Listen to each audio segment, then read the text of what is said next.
కర్ణాటకలో honey trap కలకలం రేగింది. ఇందులో మంత్రులు కూడా ఉన్నారని తెలుస్తోంది. జాతీయ స్థాయి నేతలు సహా మంత్రులు, ఎమ్మెల్యేలు మొత్తం 48 మంది రాజకీయ నాయకులు హనీ ట్రాప్ ఉచ్చులో పడ్డారని అసెంబ్లీలో తెలిపారు సహకార శాఖ మంత్రి కేఎన్ రాజన్న. 48 మంది నాయకుల అసభ్య వీడియోల సీడీలు, పెన్ డ్రైవ్లలో ఉన్నాయని, ఇందులో అధికార విపక్ష పార్టీ సభ్యులు కూడా ఉన్నారని చెప్పారు.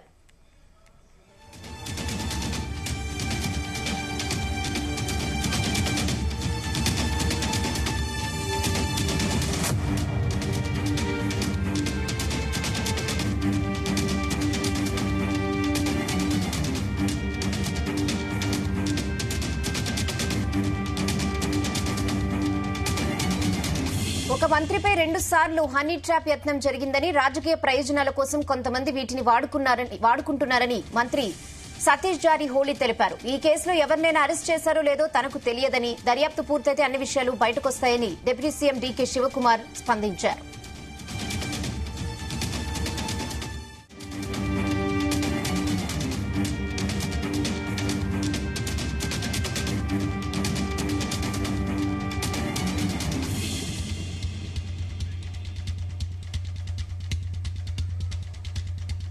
కర్ణాటకలో హనీ ట్రాప్ కలకలం రేగింది. ఇందులో మంత్రులు కూడా ఉన్నారని తెలుస్తోంది. జాతీయ స్థాయి నేతలతో సహా మంత్రులు, ఎమ్మెల్యేలు మొత్తం 48 మంది రాజకీయ నాయకులు హనీ ట్రాప్ ఉచ్చులో పడ్డారని అసెంబ్లీలో తెలిపారు సహకార శాఖ మంత్రి కేఎన్ రాజన్న. 48 మంది నాయకుల అసభ్య వీడియోలు, సీడీలు, పెన్ డ్రైవ్లో ఉన్నాయని, ఇందులో అధికార విపక్ష పార్టీ సభ్యులు కూడా ఉన్నారని చెప్పారు.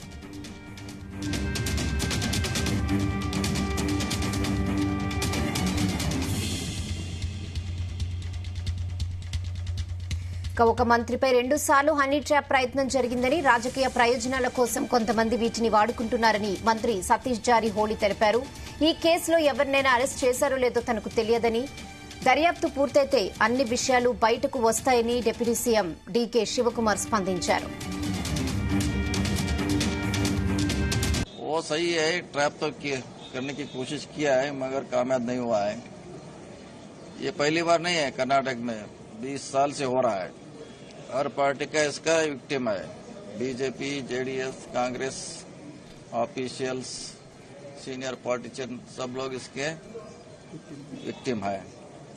इसके लिए हमने मांग किया, इसका एक कंप्लीट होना चाहिए, उसके आधार पे जांच होना चाहिए। आपके सरकार के प्रभावी मंत्री के ऊपर भी कोशिश की है 2 बार तो अटेम्प्ट किया है मगर कामयाब नहीं हुआ है। उसके बारे में हमने भी डिस्कशन किया है। जो विक्टिम है वो उसको हमने बोल लिया है कंप्लीट लॉन्च करो, उसके बारे में उसका जांच हो जाएंगे तभी उसका बाहर आएगी क्या है, इसका पीछे कौन है, किस नहीं हो गया, कल ही बात हो गया है, उनको भी कुछ सुझाव है तो देखेंगे। कंप्लीट होना चाहिए पहले, उसके बाद जांच होनी। सरकार कितनी स्ट्रांगली ले रही है सर? नहीं देखेंगे, अभी तो वो तो आगे आना चाहिए जो विक्टिम है, तभी उसका कुछ हल निकले।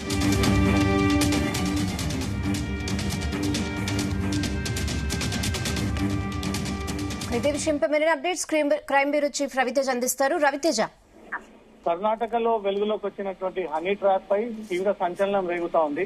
ఇందులో మంత్రులు ఉండడము, జాతీయ స్థాయి నాయకులు ఉండడము, ఎమ్మెల్యేలు ఉండడము, మొత్తం 48 మంది రాజకీయ నాయకులు ఈ హనీ ట్రాప్ ఉచ్చులో పడ్డారంటూ కూడా ఈ రోజు జరిగినటువంటి అసెంబ్లీలో సహకార శాఖ మంత్రి కేఎన్ రాజన్న ఈ 48 మంది నాయకులు అసభ్య వీడియోలు, సీడీలు, పెన్ డ్రైవ్ లో ఉన్నాయంటూ కూడా, ఇందులో అధికార పార్టీ, విపక్ష పార్టీలు ఉన్నారంటూ కూడా ఈ విషయాన్ని అసెంబ్లీలో తెరపైకి తీసుకురావడం జరిగింది. ఈ 45 మంది హనీ ట్రాప్ కి గురయ్యారంటూ కూడా ఈ రోజు అసెంబ్లీలో జరిగినటువంటి చర్చ ఇప్పుడు రాష్ట్ర వ్యాప్తంగా దీనిపైన తీవ్ర ఉత్కంఠ రేపుతా ఉంది, అనేక చర్చలకు దారితీస్తా ఉంది. ఒక మంత్రిపై 2 సార్లు హనీ ట్రాప్ యత్నం జరిగిందంటూ కూడా ఈ చర్చ సాగినట్టుగా తెలుస్తుంది. రాజకీయ ప్రయోజనాల కోసం కొంతమంది వీటిని వాడుకున్నారని మంత్రి సతీష్ జారిహోళీ ఈ విషయాన్ని అసెంబ్లీలో తెలియజేశారు. ఈ కేసులో ఎవరినైనా అరెస్టు చేశారో లేదో అంటూ కూడా ఆ విషయాన్ని కూడా డౌట్ఫుల్ గా తెలియజేశారు.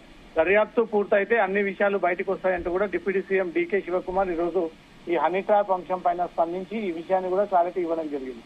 మొత్తం ఈ 48 మందికి సంబంధించినటువంటి అధికార పార్టీ, విపక్షాలు, అధికారంలో ఉన్నటువంటి ఎమ్మెల్యేలు, మంత్రులు, పై స్థాయిలో ఉన్నటువంటి రాజకీయ నాయకులంతా కూడా ఈ అసభ్య కార్యకలాపాలకు పాల్పడుతున్నటువంటి వీడియోలతో సహా అన్ని ఆధారాలు ఈ పెన్ డ్రైవ్ లో ఉన్నాయంటూ దీనిపైన పోలీసులు దృష్టి పెట్టి ఈ హనీ ట్రాప్ చేసచ్చినటువంటి ముఠ హనీ ట్రాప్ కి గురైనటువంటి వీరి అన్ని విషయాల్లో కూడా ఈ వివరాలన్నీ కూడా బయటికి తేలాలి అంటూ మాత్రం ప్రతిపక్షాలు ఇప్పటికే వీటిపైన పట్టుబడతా ఉన్నాయి. 48 మంది ప్రజాప్రతినిధులు హనీ ట్రాప్ కి గురయ్యారన్న ఒక వార్త ఇప్పుడు కర్ణాటకలతో పాటు తెలుగు రాష్ట్రాల్లో కూడా ఈ అంశం తీవ్ర చర్చనీయాంశంగా మారింది.